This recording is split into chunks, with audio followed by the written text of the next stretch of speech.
sore atau pagi. Pada kesempatan ini kita akan berbicara tentang materi daftar pustaka. Ini beberapa sumber yang bisa menjadi acuan atau buku-buku yang bisa Anda gunakan di dalam mempelajari daftar pustaka. Daftar pustaka merupakan sebuah sumber yang menjadi rujukan seorang penulis dalam kegiatannya menulis sebuah karya ilmiah. Ini pengertian secara harfiah. Sementara daftar pustaka sendiri mempunyai fungsi yang pertama, yaitu membantu pembaca mengetahui ruang lingkup studi penulis. Yang kedua, memberikan petunjuk kepada pembaca yang ingin mengetahui lebih dalam mengenai tulisan yang dibacanya, serta hubungannya dengan tulisan lain yang berkaitan. Yang ketiga, membantu pembaca memilih referensi yang sesuai dengan bidang studinya, sebagai bentuk keterbukaan dan kejujuran penulis mengenai sumber-sumber yang digunakan. Ada beberapa variasi atau varian di dalam penulisan daftar pustaka. Yang pertama, variasi ini terjadi akibat pola-pola penulisan yang dikembangkan oleh selingkuh bidang, misalnya format MLA, The Modern Language Association, dan format APA, American Psychological Association. Ada unsur-unsur di dalam penulisan daftar pustaka. Yang pertama, nama penulis. Yang kedua, tahun terbit sumber yang bersangkutan. Yang ketiga, judul sumber yang dipakai sebagai referensi. Yang keempat, data publikasi, nama tempat terbit, dan nama penerbit. Nah, bagaimana cara menyusun daftar pustaka? Yang pertama, baris pertama dimulai pada margin sebelah kiri. Baris kedua dan selanjutnya dimulai dengan 3-5 ketukan ke dalam. Yang kedua, jarak antar baris 1 spasi. Yang ketiga, jarak antar sumber 1,5 atau 2 spasi. Yang keempat, diurut berdasarkan abjad huruf pertama nama keluarga penulis, bergantung pada gaya selingkuh bidang. Untuk nama penulis, penulisannya dalam daftar pustaka berbeda dengan penulisan dalam catatan kaki. Pada catatan kaki, nama penulis tidak dibalik, tetapi daftar pustaka dibalik, yakni dengan mendahulukan nama belakang, karena dianggap sebagai nama keluarga dan dibatasi oleh koma untuk kata selanjutnya yang dianggap sebagai nama. Ini model penulisannya seperti yang sudah saya sampaikan tadi. Ada MLA dan form. Mari kita lihat contoh penulisan daftar pustaka. Ini contoh daftar pustaka. Yang pertama itu buku, kemudian yang kedua juga buku, dan ketiga buku. Bisa dilihat. Ini format MLA, ya, dengan tahun ada di belakang. Kemudian kita lihat yang format kedua, format APA. Format APA, tahun, ya, sangat kelihatan. Tahun itu setelah nama penulis. Bisa dilihat. Kemudian yang digunakan terbaru untuk saat ini sering menggunakan format APA.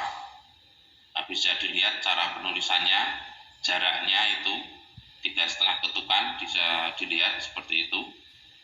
Kemudian yang 1,5 atau 2 spasi bisa dilihat itu paragrafnya.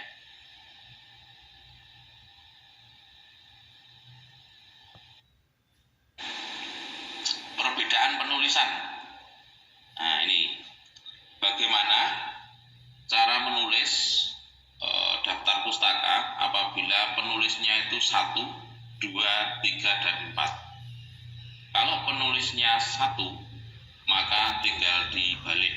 Seperti contoh, Gustiyanti, Komarina, tahun, dan seterusnya. Apabila pengarang dalam sumber lebih dari 1 orang, maka nama penulis pertama saja yang dibalik, sedangkan nama pengarang kedua tidak, dan selanjutnya. Apabila penulisnya 4 orang atau lebih, maka setelah nama penulis pertama cukup ditulis kata DKK yang artinya dan kawan-kawan, yang dalam istilah Latin et al. 2 penulis, Gustiyanti, Komarina, dan Julia Nazarudin, dan selanjutnya. Jadi nama kedua tidak dibalik, ketiga tidak dibalik, dan seterusnya. Kemudian bagaimana kalau 3 penulis, Gustiyanti, Komarina, Syahrial, dan Julia Nazarudin, dan selanjutnya. Nah, ini bagaimana kalau nama ada keempat penulis, nah, seperti yang sudah disampaikan di atas tadi, tinggal menambah DKK, DKK, bisa dilihat. Beberapa contoh penulisan dalam daftar pustaka. Yang pertama, buku. Ya. Bisa Anda lihat, ya, nama penulis dibalik, titik tahun, titik judul buku ditulis miring, ya, judul buku ditulis miring, kemudian kota penerbit, titik 2 baru penerbit. Yang kedua, buku kumpulan artikel, karena ini buku, ya. Kemudian bisa dilihat Dik Hartono, ed itu edisi tahun 2004, titik, judulnya tetap ditulis miring, nah, kemudian nama kota penerbit, titik 2, dan nama penerbit. Kemudian yang ketiga, mengambil satu artikel dari buku kumpulan artikel. Jadi ada buku-buku yang terkumpul menjadi satu di dalam sebuah artikel. Ya. Ini bisa dilihat, ya. Itu ada Clifford tahun 2003. Nah,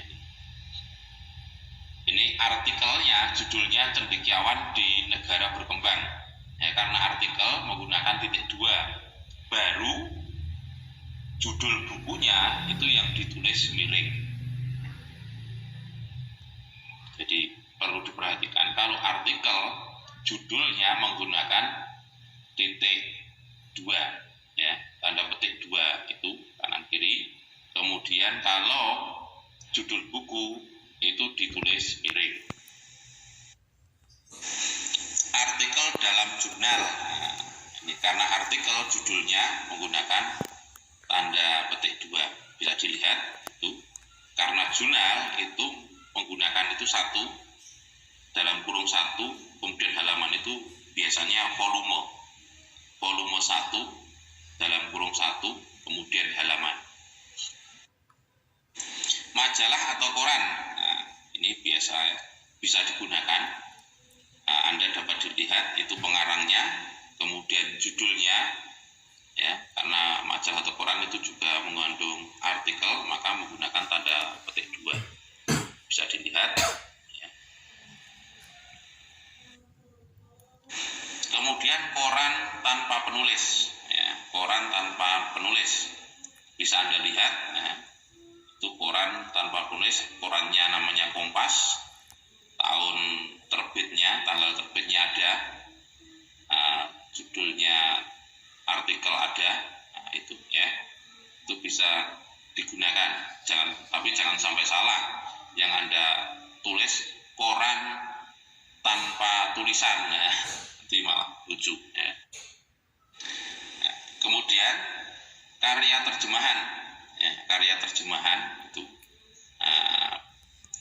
karena nama buku ditulis miring, judulnya ditulis miring, kemudian terjemahannya siapa, ya, Anda lihat seperti contoh. Kemudian ada skripsi, tesis, atau disertasi. Ya, ini karena sama-sama termasuk dalam artikel, maka judulnya menggunakan tanda petik 2, kemudian yang miring itu nama skripsinya. Skripsinya atau tesisnya atau disertasinya ditulis miring. Kemudian baru kota tempat pembuatan skripsi itu, baru nama fakultasnya. Bisa dilihat. Kemudian internet. Nah, ada penulisan dari internet.